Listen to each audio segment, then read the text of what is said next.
Ustadz, ketika sedang menghadapi anak yang sedang emosi dan mengeluarkan kata-kata yang menyakiti, bagaimanakah mindset yang sebaiknya ada dalam diri kita untuk menjaga kesabaran dan kewarasan? Apakah meyakini bahwa kata-kata yang keluar ini adalah takdir Allah, ujian dari Allah, sehingga kita harus tetap tenang? Namun ada kalanya, terutama ketika ibu sedang lelah, akan sangat sulit sekali menahan diri.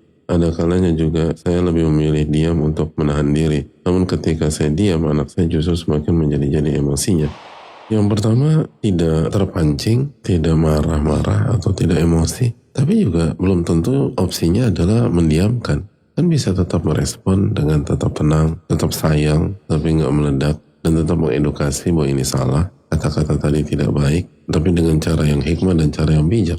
Karena kita tahu bersama, anak-anak seperti ini kan cari perhatian atau ingin memberikan pesan kepada orang tua. Padahal mungkin pesannya penting, cuman caranya salah. Kan kita harus dudukkan masalah, apakah ini pesannya salah dan caranya salah, atau pesannya benar tapi caranya salah. Dua hal itu nggak bisa disikapi dengan cara yang sama. Tapi lagi-lagi kan bicara tuh mudah ya, ketika ngejalan itu kan susah. Apalagi lagi capek, atau lagi PMS, atau lagi haid, atau berbagai kondisi yang nggak kondusif. Tiba-tiba anak seperti itu.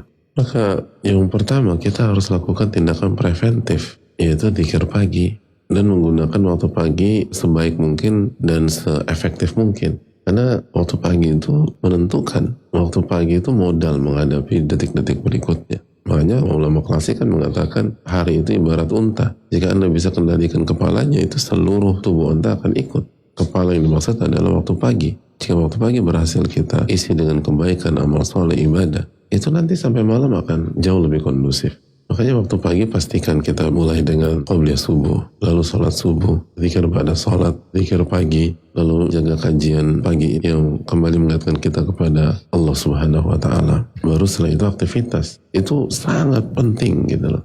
Lalu yang berikutnya, fokuslah ke pencipta kita dan anak kita, bukan fokus pada kata-kata yang dikeluarkan oleh lisan anak. Yang membuat kita sakit hati itu fokus kita ke kata-katanya. Jadi kalau kita fokus berzikir dan ingat kepada Allah, maka kita akan lebih menggunakan energi kita untuk bagaimana mengedukasi anak ini. Bukan tenggelam dalam sakit hati, tapi bagaimana ke depan dia bisa mengekspresikan atau mengungkapkan dengan cara yang bijak dan baik. Makanya sebagian ulama mengatakan bahwa berinteraksilah dengan manusia dengan mengingat Allah. Jadi yang kita hadapi di hadapan kita atau horizontal, tapi fokus kita tuh ke atas langit gitu loh. Dan ingat bahwa innama amwalukum wa auladukum fitnah. Allah berfirman, sungguhnya harta kalian dan anak kalian adalah ujian. Jadi poin yang berikutnya, kita harus segera menyadari bahwa ini adalah ujian. Jadi kata-kata itu bukan untuk dibaperin, tapi kata-kata itu Allah takdirkan untuk menguji. Ujian kesabaran, lalu ujian zikir, lalu ujian bagaimana mendidik ini anak.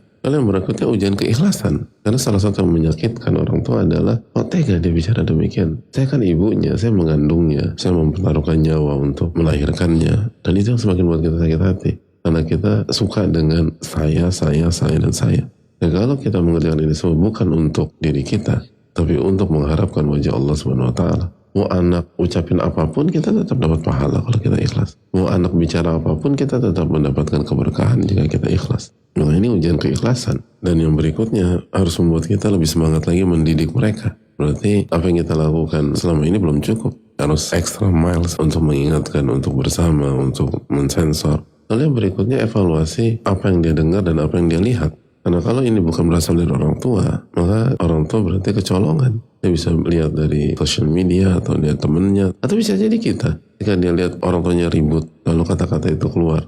Jadi segera cari dia belajar kata-kata itu dari mana. Lalu banyak doa kepada Allah, doakan anak kita agar punya lisan yang baik. Dan bagi orang tua yang lisan anaknya kurang baik atau tidak baik, jangan berkecil hati. Dan seringkali kita lupa bercermin. Ada banyak di antara orang yang baik, orang yang soleh pada hari ini punya fase ketika itu lisannya gak terkontrol. Tapi Allah kasih hidayah, Allah kasih taufik. Lalu dia bertobat, beristighfar, lalu dia tinggalkan seluruh kata-kata tidak baik tersebut. Kalau itu bisa terjadi pada orang tuanya, apa susahnya bagi anaknya? Jadi tetap optimis untuk mendakwahi. Dan jangan pernah doakan yang buruk buat anak-anak. Karena doa orang tua yang buruk itu diijabah. Sebagaimana doa yang baik itu diijabah oleh Allah.